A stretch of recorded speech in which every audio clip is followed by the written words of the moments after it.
Of camera story के सभी दर्शकों का हार्दिक स्वागत है। दोस्तों, आज हम एक नई स्टोरी शुरुआत करने वाले हैं। आज हमारी स्टोरी का टाइटल है ATM scam online fraud story. आइए दोस्तों, फिर इस कहानी को हम सुनते हैं। आज के बदलते युग में मुद्रा विनिमय के तरीके बदल चुके हैं और उन्हीं बदलते हुए तरीकों की वजह से आपराधिक घटनाओं का भी दायरा बढ़ चुका है। एटीएम स्कैम एक ऐसी कहानी ऑनलाइन फ्रॉड स्टोरी है जो डिजिटल क्राइम की भयावह तस्वीर प्रस्तुत करेगी।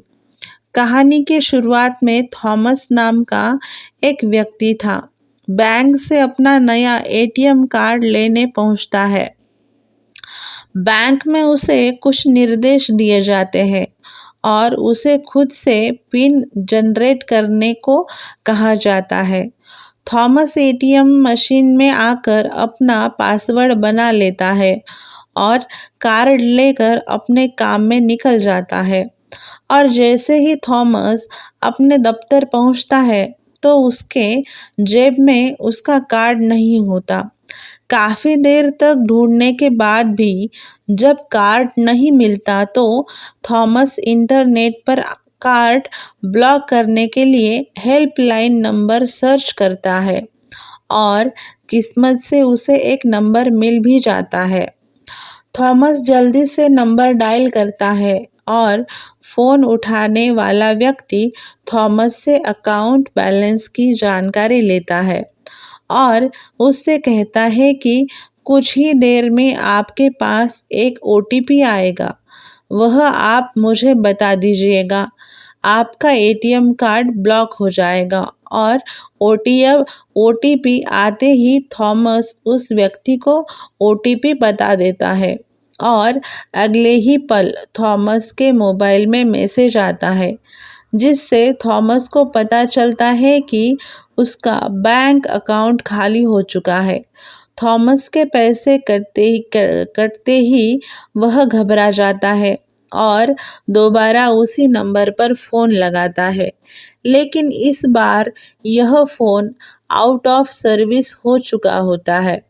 थॉमस भागते हुए बैंक पहुंचता है और अपनी परेशानी बैंक कर्मचारियों को बताता है और जब सिस्टम में चेक किया जाता है तो पता चलता है कि किसी विदेशी खाते में थॉमस के पैसे भेजे गए हैं। थॉमस बैंक कर्मचारियों से अपने पैसों के लिए गुहार लगाता है, लेकिन उसकी बात से किसी को कोई फर्क नहीं पड़ता। बैंक कर्मचारियों का कहना होता है कि यह तो आपकी ही गलती है, इससे बैंक का कुछ लेना देना नहीं है। थॉमस निराश होकर अपने दफ्तर आ जाता है और अपने दोस्त से सारी बात बताकर रोने लगता है। थॉमस को रोता देख उसका दोस्त उससे कहता है, हमें किसी कंप्यूटर इंजीनियर की मदद लेनी होगी जिससे हम अपने पैसे वापस ले पाएंगे। मेरा एक दोस्त है, आईटी कंपनी में काम करता है, मैं उससे तुम्हारे लिए बात करूँगा, तुम चिंता मत करो। थॉमस को अपने दोस्त की बात सुनकर थोड़ा तसल्ली मिलती है और दोनों साथ में कंप्यूटर इंजीनियर के पास पहुंच जाते हैं। थॉमस की बात सुनकर कंप्यूटर इंजीनियर बताता है, यह काम तो केवल हैकर्स ही कर सकते हैं। मैं तो कंपनी के बने हुए सॉफ्टवेयर ऑपरेट करता हूँ, लेकिन मेरी टीम में एक हैकर है जो तुम्हारी मदद ज़रूर करेगा। तीनों दोस्त हैकर्स के पास पहुंच जाते हैं और इनकी बातें सुनकर हैकर थॉमस का काम करने के लिए मान जाता है। हैकर एटीएम स्कैम करने वाले को पकड़ने के लिए एक जाल बिछाता है और थॉमस से कहता है, तुम दोबारा अपने एटीएम कार्ड खो जाने की ऑनलाइन कंप्लेन करो और अगर वह व्यक्ति कॉल उठाता है तो जैसा मैं बोलते जाऊंगा वैसा करते जाना। थॉमस कॉल लगाना शुरू कर देता है और कई कॉल लगाने के बाद भी थॉमस को वह व्यक्ति नहीं मिलता। सभी हताश हो जाते हैं और हिम्मत हार के बैठ जाते हैं। तभी थॉमस के मोबाइल में एक व्यक्ति का कॉल आता है और वह पूछता है, आपका एटीएम कार्ड खो गया है क्या? इस इत्तेफाक से यह आवाज़ उसी व्यक्ति की होती है जिसने थॉमस के साथ पहले स्कैम किया था।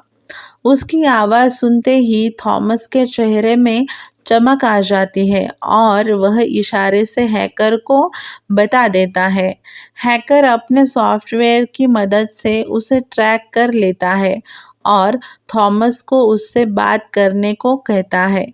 पिछली बार की तरह इस बार भी वह थॉमस को ओटीपी भेजता है, लेकिन हैकर को एटीएम स्कैमर के बैंक खाते की जानकारी पहले से ही पता थी, इसीलिए वह इस बार अपनी चालाकी से उसी के बैंक खाते का ओटीपी जनरेट करवाता है और जनरेट करने के बाद उसका मोबाइल हैक करके ओटीपी प्राप्त कर लेता है और अगले ही क्षण एटीएम स्कैमर के मोबाइल में से मैसेज जाता है कि उसके बैंक अकाउंट का सारा बैलेंस कट चुका है। वह थॉमस को फ़ोन लगाता है और अपने बैंक अकाउंट में बैलेंस घटने वाली बात पूछता है, तो थॉमस फ़ोन में हंसने लगता है और कहता है, जैसा गाल वैसा तमाचा, समझ में आया? थॉमस की बात सुनते ही स्कैमर गाली गलौज करने लगता है और उसे समझ में आ जाता है कि शेर को भी बब्बर शेर मिल सकता है। थॉमस ने अपने दोस्तों के साथ मिलकर अपनी समस्या तो सुलझा ली थी, लेकिन आज भी आए दिन ये अपराध आम हो चुके हैं और इनसे बचने के लिए स्वयं शिक्षित होना अनिवार्य है। दोस्तों, इसी तरह ये कहानी खत्म हो जाती है। दोस्तों, आप सबको आज की स्टोरी कैसी लगी? आपको आज की स्टोरी अच्छी लगी हो तो कमेंट करना ना भूले, कमेंट बॉक्स में कमेंट करना ना भूले। और दोस्तों, आप हमारे चैनल पर नए हो तो हमारा चैनल सब्सक्राइब करें, लाइक करें और ये कहानी अपने दोस्तों के साथ शेयर करना ना भूले। कल मिलते हैं एक नई कहानी में, तब तक के लिए बाय दोस्तों, अपना ज़रूर ख्याल रखना।